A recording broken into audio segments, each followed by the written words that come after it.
Well, I don't know if higher powers had anything to do with that win from Lizzie Wellborn. She was a class above. Let's see who's a class above in the men's race. And the Brooks brothers, they're kicking us off in 1 and 2. Jet Kenny, the defending Summer of Surf First National Real Estate Board champion. And number 19 on the line from Currumbin, the defending Australian champion, Hayden White. So brimming with class here. The boys are on the line. Let's see if we get another tight one. They're just set off and away, and start was everything in the girls, Jack. These boys are just that little bit faster, but still the start all important. Josh, I noticed there, Jet Kenny decided to run around the back of the field and head to the southern end. It did open up in the women's, and perhaps he's seen that, but it's cost him 10 or 15 metres at this stage.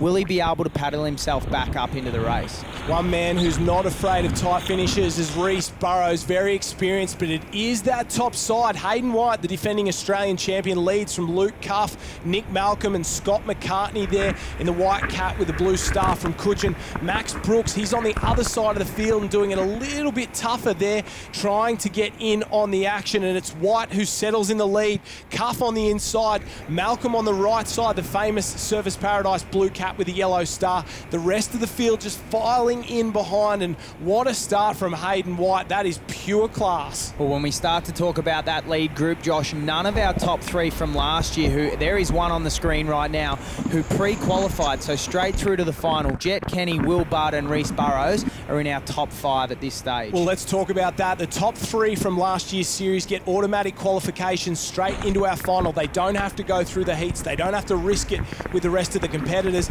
But is it a disadvantage because they don't get a feel for the ocean in the early rounds? They're not used to racing out here. A couple of these guys like Hayden White and Luke Cuff, Nick Malcolm, they've gone round twice or 3 times already. Well, as we talk about that, those two boys in Reese Burrows and Jet Kenny are starting to make their way back up through the field, currently sitting in about 5th and 6th place, and Max Brooks, stuck in the middle of the field, has plenty of work to do at this stage if he's going to put himself back up the front. He won a round of the Summer of Surf last year, round 3 at Fingal Bay. He has no dramas at all. Here comes Luke Cuff. Speaking of no dramas, he breaks away from Hayden White, tries to take his own line home, and these guys know first come, first serve around the can. Jet Kenny looks like he's just trying to figure out where to go as Nick Malcolm goes into the lead. So what a paddle from Nick Malcolm. He's gone straight past 2 of his more fancied rivals, and here comes Jet Kenny looming up with a yellow cap there. Hayden White going to the north, trying hard. Nick Malcolm going away from the field. He's found a runner. Reese Burrows is looking for all the help he can get. He thinks he's seen something. Here we go. Jet Kenny is on a wave. Luke Cuff's trying to push down it. They'll come alongside Nick Malcolm. Have a look at them putting the power down. Luke Cuff, he stands up for him. He surfed this one all the way across, found the good section, and that'll be enough almost certainly to take him all the way to the beach. Hayden White pushing hard on the outside, and just like that, surf life saving can be so cruel. Right place, right time, right swell, and it's the right result for Luke Cuff from Mermaid Beach. Here comes Max Brooks. He's found himself a wave as well, but that's a brutal result for the likes of Jet Kenny, Nick Malcolm and Hayden White.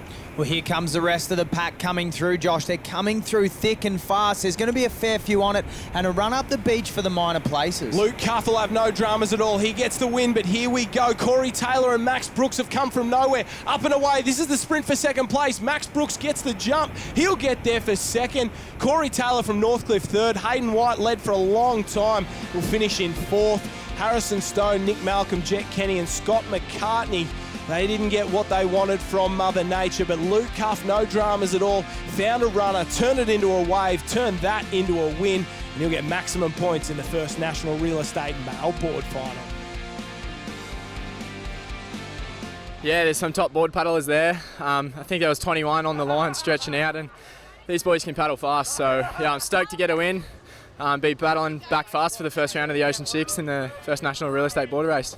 Talk me through the race there, Cuffy. I know you had a great start with a few other guys like Hayden White, but heading out around the cans was pretty congested.